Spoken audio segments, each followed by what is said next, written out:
तो हेलो दोस्तों, स्वागत है आपका अर्जुन मैथ्स पर। अपने एसएससी जीडी के प्रैक्टिस सेट में आज हम लोग आगे बढ़ते हैं और देखते हैं कि आज हमारे पास कौन कौन सा प्रश्न है और उसे हम कैसे सॉल्व करने वाले हैं। उससे पहले यदि आप हमारे चैनल पर पहली बार आए हो तो हमारे चैनल को जरूर सब्सक्राइब करना, वीडियो अच्छी लगती है तो लाइक करना और अपने दोस्तों तक शेयर करना। तो चलिए प्रश्न की शुरुआत करते हैं और देखते हैं कि हमारे पास कौन सा पहला प्रश्न है।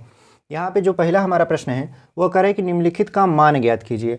वर्ग और वर्गमूल से संबंधित ये प्रश्न है और बहुत ही आसानी से लग जाएगा। देखिए कैसे, यहाँ पे कहा है कि 156.25, 0.0081, 0.0361। अब इसका मान बताना है। तो सबसे पहले देखिए यहाँ पे जोड़ा बनाइए, सब पर जोड़ा बनाइए। अब जोड़ा बनाने का मतलब होता है दो संख्याओं का एक जोड़ा बनता है। जोड़ा बनाने से मतलब ये होता है कि हमारा दशमलव कहाँ लगेगा ये पता चल जाता है। जैसे इसका वर्गमूल होता है आपका 125, अगर दशमलव हटा दे तो, लेकिन एक अंक पे जोड़ा लगा है इसका मतलब दशमलव एक स्थान पे लगेगा, यानी एक स्थान पे हम दशमलव लगा दिए। फिर यहाँ पर देखिए 81 का वर्गमूल होता है 9, लेकिन यहाँ पे दो जोड़े बने हैं, इसका मतलब दशमलव जो होगा वो दो अंक पर लगेगा। तो यहाँ पे एक ही अंक है तो यहाँ पे एक जीरो बढ़ा के यहाँ पे दशमलव लगा के जीरो कर देंगे। फिर माइनस यहाँ पे देखिए 361, और 361 जो होता है वो 19 का वर्गमूल होता है। तो ये जब 19 का वर्गमूल होगा तो 19 को तो हम लिख लेंगे, लेकिन दो अंक का जोड़ा बना है इसका मतलब दो अंक पे दशमलव लगेगा। तो दो अंक यहाँ पर हैं तो दशमलव लगा दिए, फिर जीरो। अब देखिए जब 12.5 में आप 0.09 जोड़ोगे तो ये हो जाएगा आपका 12.59, और उसमें से घटाना है आपको 0.19, यानी आप 59 में से 19 घटाओगे तो कितना बच जाएगा आपका 40, यानी 12.40। तो इस जीरो का कोई मतलब नहीं रह गया, तो बचा हमारा कितना 12.4 बचा। तो कौन सा उत्तर आपका आ गया 12.4 आ गया। तो कौन सा ऑप्शन सही हो जाएगा, तो ऑप्शन नंबर सी हम देख रहे हैं कि हमारा 12.4 है और यही हमारा सही उत्तर है। तो उम्मीद है आपको ये समझ में आया होगा। बढ़ते हैं अपने अगले प्रश्न में और देखते हैं कि हमारा अगला प्रश्न क्या है। बढ़ते हैं अपने दूसरे प्रश्न में और देखते हैं कि हमारा दूसरा प्रश्न क्या है। यहाँ पे जो दूसरा प्रश्न है वो करा है कि 750 रुपये अंकित मूल्य का एक रेडियो सेट यदि 570 रुपया में बेचा जाता है तो दी गई छूट की दर क्या होगी। देखिए जब ऐसे प्रश्न पूछे तो दर हमेशा प्रतिशत में निकलता है। तो सबसे पहले हम लोग निकालेंगे कि कितना छूट दिया गया। ठीक है, तो 750 रुपया तो उसका अंकित मूल्य था, लेकिन बेच रहा है 570 में, इसका मतलब छूट कितना हो गया 180 रुपया का तो उसको छूट मिल गया। अब जब छूट प्रतिशत निकालेंगे तो हो जाएगा छूट गुणते 100 बटा अंकित मूल्य। तो अंकित मूल्य है आपका 750 रुपया। अब देखिए यहाँ पर एक जीरो से एक जीरो काटिए, अब 25 तियाँ 75 और 25 चौका 100, यहाँ 3 है यहाँ 18 है तो काट दीजिए, 3 एक कम 3 और 3 छक 18, यहाँ बचा 6 गुणे 4, तो 6 चौक कितना हो जाएगा आपका 24 हो जाएगा। यानी जो हमारा छूट प्रतिशत है वो 24% आया। तो कौन सा उत्तर आपका सही हो जाएगा हम लोग ऑप्शन में देख लेते हैं। तो जो हमारा ऑप्शन नंबर सी है वो आपका 24% हमारे उत्तर से मैच कर रहा है, तो यही हमारा सही उत्तर हो जाएगा। तो option number C is the right answer. उम्मीद है आपको ये समझ में आया होगा। तो बढ़ते हैं अपने अगले प्रश्न की ओर और देखते हैं कि हमारा अगला प्रश्न क्या है। देखिए जो हमारा तीसरा प्रश्न है वो कह रहा है कि एक व्यक्ति किसी स्थान पर 30 घंटे में पहुंचता है, यदि वह अपनी चाल में 1/5 भाग की कमी कर दे तो वह उसी समय में 10 किलोमीटर कम चल पाता है, उसकी चाल बताइए। तो देखिए पूछ रहा है उसकी चाल, लेकिन हम लोग थोड़ा सा मानेंगे सबसे पहले कि दूरी, जो डिस्टेंस मानेंगे वो मानेंगे यक्स किलोमीटर। अब वो यक्स किलोमीटर की दूरी 30 घंटे में तय करता है तो उसकी चाल कितना होगा, तो चाल बराबर होता है आपका दूरी बटा के समय। दूरी हमने यक्स माना, समय था 30 घंटा, ये हो गया किलोमीटर प्रति घंटा में। अब जो दूसरा स्टेटमेंट कर रहा है कि यदि वह अपनी चाल में 1/15 भाग की कमी कर दिया जाए। तो देखिए यदि चाल को एक भाग माने और उसमें 1/15 भाग की कमी कर देगा तो शेष चाल कितना हो जाएगा, तो शेष चाल हो जाएगा आपका 14/15 भाग, यानी ये जो चाल है इसका 14/15 भाग बचेगा। तो यहाँ पे हो जाएगा यक्स गुणते 14/15। अब देखिए अब जो चाल होगी कह रहा है कि 1/15 भाग की कमी कर देता है तो वह उसी समय में, उसी समय से मतलब है 30 घंटे में, तो देखिए वह उसी समय में 10 किलोमीटर कम चल पाता है। तो पहले चलता था x किलोमीटर, अब उसमें से 10 कम कर दीजिए और बटा 30 कर दीजिए, आपकी नई चाल आ जाएगी। तो नई चाल हमारी ये थी जो कि इसके बराबर होगा। अब देखिए यहाँ पर यहाँ गुणित 30 करना हम भूल गए। देखिए यक्स बटा के 30 गुणते 14 बटा के 15। अब 30 से 30 कैंसिल कर दीजिए। फिर देखिए 14 का गुणा यक्स में करवाएंगे तो ये हो जाएगा आपका 14 यक्स, और 15 का गुणा यक्स और -10 में करवाएंगे तो ये हो जाएगा 15 यक्स माइनस 150। अब 15 यक्स अपनी जगह पर है, 14 को उस तरफ भेजेंगे और 150 को इस तरफ लाएंगे तो हो जाएगा 150 बराबर यक्स के, और यक्स हमने क्या माना था, दूरी माना था, तो दूरी हो गया 150 किलोमीटर, और जो समय था वो 30 घंटा था, तो चाल बराबर होता है दूरी बटा के समय। तो जो चाल हमारा होगा, चाल वो हो जाएगा आपका दूरी है आपका 150, मतलब 150 और बटा 30 कर देंगे तो आ जाएगा आपका 5 किलोमीटर प्रति घंटा। यही हमारी क्या है, चाल है। तो कौन सा उत्तर आपका सही हो जाएगा, तो हम देख रहे हैं कि ऑप्शन नंबर डी में दिया है 5 किलोमीटर प्रति घंटा, और यही हमारा सही उत्तर होगा। तो option number D is the right answer. उम्मीद है आपको यह समझ में आया होगा। बढ़ते हैं अपने अगले प्रश्न में और देखते हैं कि हमारा अगला प्रश्न क्या है। देखिए जो हमारा चौथा प्रश्न है, कह रहा है कि एक आयताकार प्लाट की लंबाई तथा चौड़ाई का अनुपात क्रमशः 8:5 है। यदि चौड़ाई लंबाई से 60 मीटर कम है तो प्लाट की परिमिति कितनी होगी। परिमिति का मतलब परिमाप कितना होगा।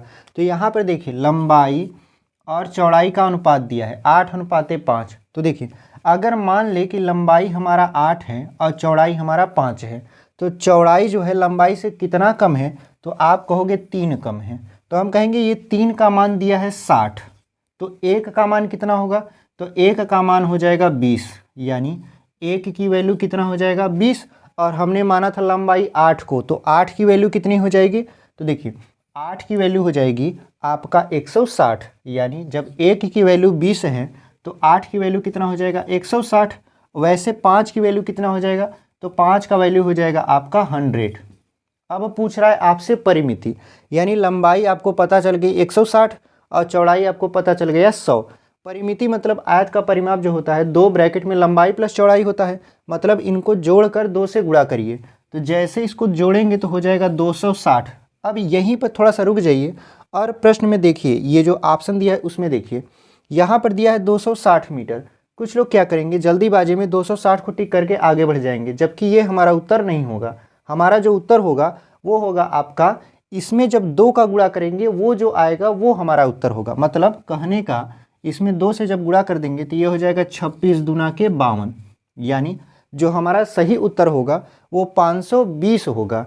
तो जो आपका 260 दिया था वो आंसर नहीं होकर क्या हो जाएगा आपका 520 मीटर आपका आंसर हो जाएगा। तो कौन सा ऑप्शन सही होगा उस हिसाब से, तो option number D is the right answer.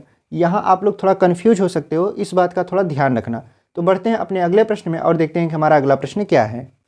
हमारा जो अगला प्रश्न है वो ये है कि 2 भिन्न बैंकों से 500 रुपया के 2 वर्ष में प्राप्त होने वाले साधारण ब्याजों का अंतर 2.50 रुपया है। उनकी वार्षिक दरों का अंतर बताइए। मतलब उनकी वार्षिक जो ब्याज का दर है उनमें अंतर बताना है। तो इसमें कुछ नहीं करना है, जो एक सिंपल फार्मूला होता है, दर बराबर होता है ब्याज गुणित 100 बटे मूलधन और गुणित समय होता है। इस फार्मूले को लगाएंगे आपका आंसर एकदम आसानी से आ जाएगा। देखिए जो ब्याज है वो हो जाएगा ब्याजों का अंतर, तो ब्याजों का अंतर दिया था 2.50, तो यहाँ पे लिखिए 2.5, उस जीरो से कोई मतलब नहीं है, गुणित 100 बटे में आपका मूलधन कितना है, तो 500 रुपया है, तो 500 लिख दिए, और समय कितना है 2 है। अब देखिए 00 से 00 कट जाएगा, यहाँ वह है 2.5, मतलब 2.5 को 2.5 बोलते हैं, और 2.5 दूना 5 हो जाएगा, यानी इसको काटेंगे तो 1/2 आ जाएगा। ऊपर बचा 1, नीचे बचा है 2 गुणित 2, मतलब हो जाएगा आपका 1/4। अब जब 4 से भाग 1 में करेंगे तो आएगा 0.25%, यानी जो ब्याज दरों में अंतर होगा वो हो जाएगा आपका 0.25%। तो कौन सा उत्तर आपका सही हो जाएगा, तो हम देख रहे हैं कि ऑप्शन नंबर बी हमारा जो है 0.25 ये हमारा उत्तर से मैच खा रहा है, तो यही हमारा क्या हो जाएगा, सही उत्तर हो जाएगा। तो option number B is the right answer. उम्मीद है आपको ये समझ में आया होगा। देख लेते हैं कि हमारा अगला प्रश्न क्या है।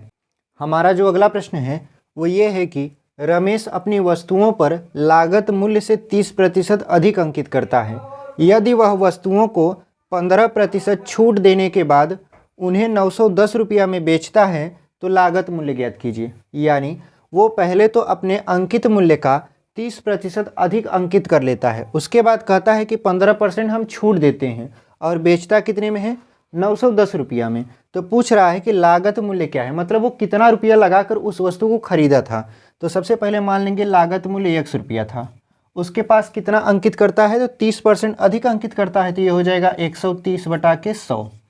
उसके बाद कितने का छूट देता है, तो 15% का छूट देता है, तो 100 में से 15 घटाइए तो हो जाएगा 85।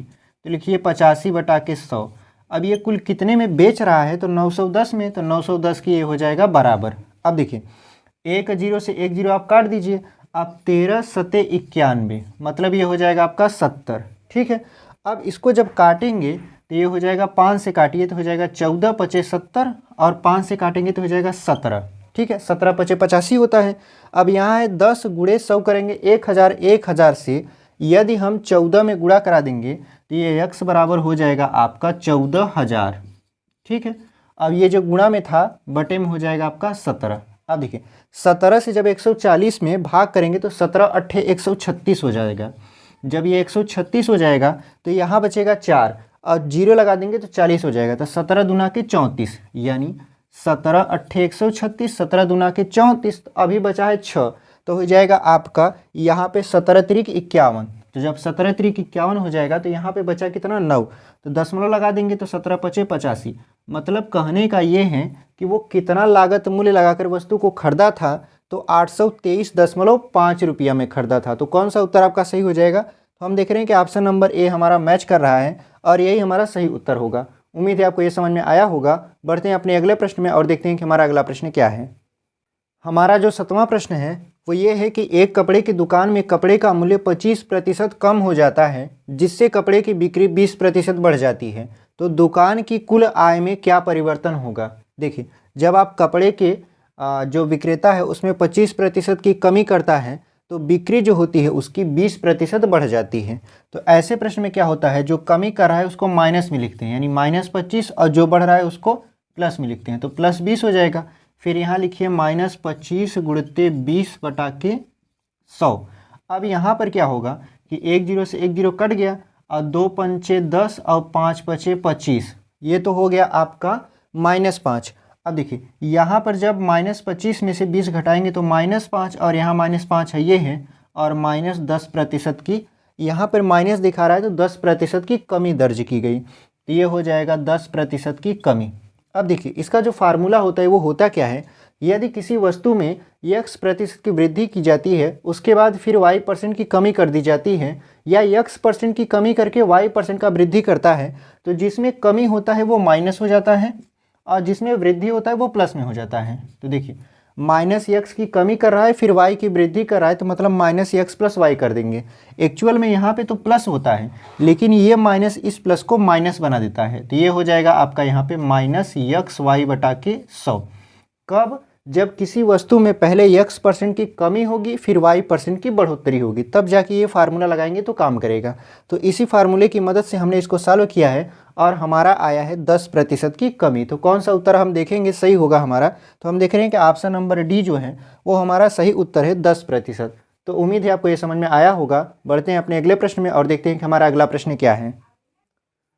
इसमें देखिए क्या कह रहा है, इसमें कह रहा है कि दो संख्याओं में 14:15 का अनुपात है, यदि उनका लघुत्तम समापवर्त 420 हो तो संख्याएं क्या हैं। तो सबसे पहले इसमें हम संख्या मान लेंगे, तो जो हमारी पहली संख्या होगी वो हो जाएगी आपका 14x, और जो दूसरी संख्या होगी वो हो जाएगा 15x।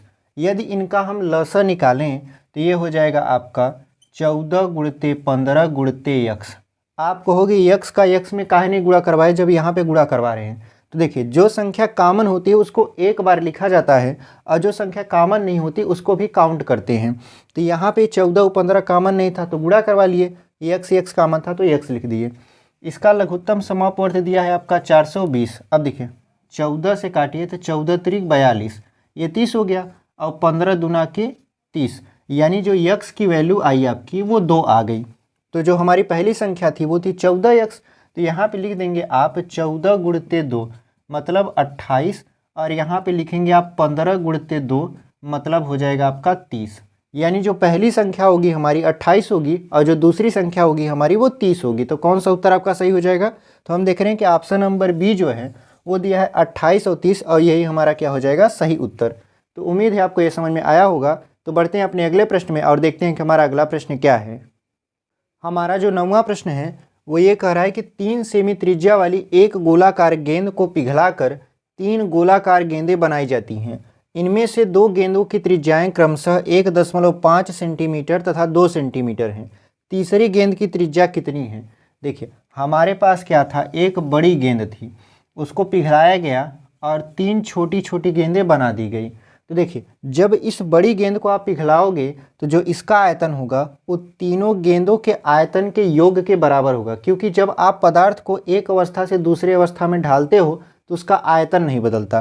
तो यहाँ पर इसकी त्रिज्या थी वो 3 सेंटीमीटर थी, यानी जो गोले का आयतन निकालेंगे तो 4/3 पाई आर क्यूब होता है। तो यहाँ पर आर क्यूब करेंगे, क्योंकि 4/3 पाई से 4/3 पाई सबका कट जाएगा। ये हो जाएगा R1 का क्यूब प्लस हो जाएगा R2 का क्यूब और यहाँ पर हो जाएगा आपका R3 का क्यूब। यानी पहले की त्रिज्या का यदि हम घन कर दें, दूसरे की त्रिज्या का घन कर दें, तीसरे की त्रिज्या का घन कर दें और पहले दूसरे तीसरे को जोड़ दें तो ये पहले वाली त्रिज्या जो बड़ा वाला गेंद था उसकी त्रिज्या के बराबर हो जाएगा। तो यहाँ पे त्रिज्या था 3, तो 3 का क्यूब कर देंगे तो हो जाएगा 27। यहाँ R1 यानी ये है 1.5 का क्यूब करेंगे तो ये आ जाएगा आपका 3.375। अब देखिए उसके बाद क्या है, उसके बाद 2 है तो 2 का क्यूब कर देते हैं तो हो जाएगा 8 प्लस क्या है आपका R3 का क्यूब है। देखिए इसको जोड़ेंगे तो 3 और 8 हो जाएगा 11, यानी यहाँ पर 27 में से आप घटाएंगे, चूँकि इनको जोड़ के इस तरफ लाएंगे तो माइनस में हो जाएगा, तो ये हो जाएगा आपका 11.375। जब इसमें से आप घटाएंगे 27 में से 11.375, देखिए क्या बचता है, इधर बचेगा 5 2 6, यहाँ बच गया 6, 6 में से गया 5 और 2 में से गया 1, यानी आ गया आपका 15.625। और यदि आप 15.625 का घनमूल निकालते हो तो तीसरी त्रिज्या आपको पता चल जाएगी। तो ये जो घनमूल होगा वो किसका हो जाएगा आपका 2.5 का, यानी जो तीसरी त्रिज्या है आपका वो 2.5 सेंटीमीटर होगी। तो कौन सा उत्तर आपका सही हो जाएगा? तो हम देख रहे हैं कि ऑप्शन नंबर डी जो है वो 2.5 सेंटीमीटर दिया है और यही हमारा सही उत्तर हो जाएगा। तो उम्मीद है आपको ये पसंद आया होगा। बढ़ते हैं अपने अगले प्रश्न में और देखते हैं कि हमारा अगला प्रश्न क्या है। हमारा जो आखिरी और 10वां प्रश्न है वो ये है कि एक व्यापारी अंकित मूल्य पर 10% की छूट देता है, अभी भी उसे लागत मूल्य पर 17% का लाभ होता है। यदि वह अंकित मूल्य पर बेचता तो लाभ का प्रतिशत क्या होता? यानी देखिए अंकित मूल्य पर 10% की छूट भी देता है, फिर भी उसे 17% का लाभ होता है। यदि वह अंकित मूल्य पर ही बेचे तो कितने का लाभ होगा, यही आपसे पूछ रहा है।